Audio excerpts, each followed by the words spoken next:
All right, so hey, what's up?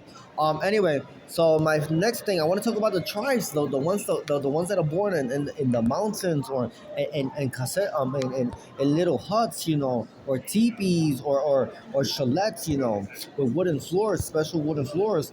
The Mexicans, the Guatemalans, the Beijing tribe, the North China one, the Chavajitos, which is the Beijing, the Mexican, I said, the Guatemalans, the Dominican, and the Bulgarian ones that they born in Mani and in La Bulgaria. Bulgaria, and the ones from Calle, from Sidra, Rincon, Boquerón, from Moca. Um, these people, the reason why the birth rate is so low, because these men have turned out to like the homosexual. These male tribe members have from the animal world. They have chosen to be homosexual. They prefer to venture, and because the gay men are more substitute because they into drugs, illicit drugs, and the problem with this is these people can't go back to their country because they had to mate, and they have a certain mating thing, and once if you use illicit drugs, the body of those animals do not sustain themselves, and it does not allow them to give birth or reproduce. Once you start being a drug user with illicit drugs, you're not able to give birth, and that's why they're all near extinction. Extinction. It's not our fault. They all have turned. They like getting exuberated instead they like getting high instead of saving themselves and keeping themselves pure to reproduce, and they counting on ethnic, very ethnic people that don't fit in, and very ugly people in order to outlast this war, and outlast their population, people that we don't want around. Um, all right, so I wanted to talk about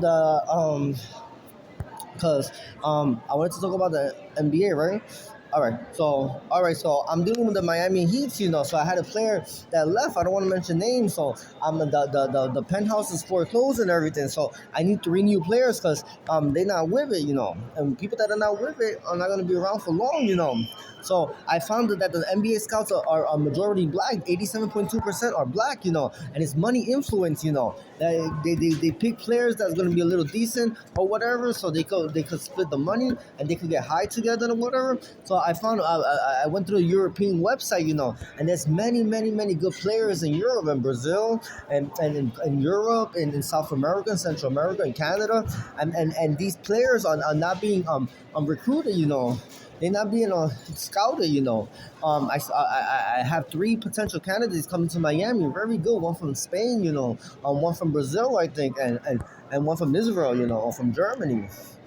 Anyway, so and they suffering because they only give them a 3-year contract like in Spain, and if they don't get no future, and then they have to work on something else to make it in life, because they can keep on. They can it's not going to be successful. You didn't get recruited at that time, and you have to work on something else for your life, Anyway, um, So what they would line, they put that they 6'9", 7 foot, 6'7", six to see what it was, and they're really discriminating against them. They don't, and we have a shortage of players in the NBA, to be very honest right now. So I emailed Mark Cuban yesterday, and we're dealing with the situation in the NBA right now. Anyway, all right, I want to talk about the franchises because I know what they do. I went to the McDonald's in Canal. You know what happened already, and everywhere I go, I'm talking to the employees, and seriously, I don't care if you come from the animal world, and I'm going to say this in English. Ustedes lo que están haciendo es perjudicando porque esos son franchises, whatever. Eso que gente que cogen esos negocios y le dan ustedes saben lo que es. Ustedes no son unos brutos tampoco. Eso no es tampoco así porque esa gente paga un adquirimiento de pagaré, un lease, una renta, a rent payment. Like the Taco Bell on Herald Square, they pay $100,000 a month for those 2 floors. Some Taco Bells in the city pay $30,000 to $100,000. Some McDonald's pay up to $275,000 a month to have that McDonald's there. Ustedes son unos cojonudos. And the landlord, remember, the landlord has as many. And then when I get there, I'm a tourist. I'm a sighting as well, And then many people, customers come, and those franchise owners are happy because they're making money. And then you got some guys that put a fake ass on himself. La mujer del gigante de Carolina, chacho, con una tanguita azul con donkeys. That's all they wear. They put fake buttocks. And then they pay $75 for guys. They into bathroom sex in the restroom. Those cleaning workers. Um, I can place a work order in any Taco Bell and shut it down in 2 days. I have that right. The landlord legally could do it in 7 months. He can rent the rent as high as he wants. He could call police every day. The landlord has a lot of say and power too. I'm gonna send the landlord's son to my locations. If I lease, just send your children there and see what happens on a regular.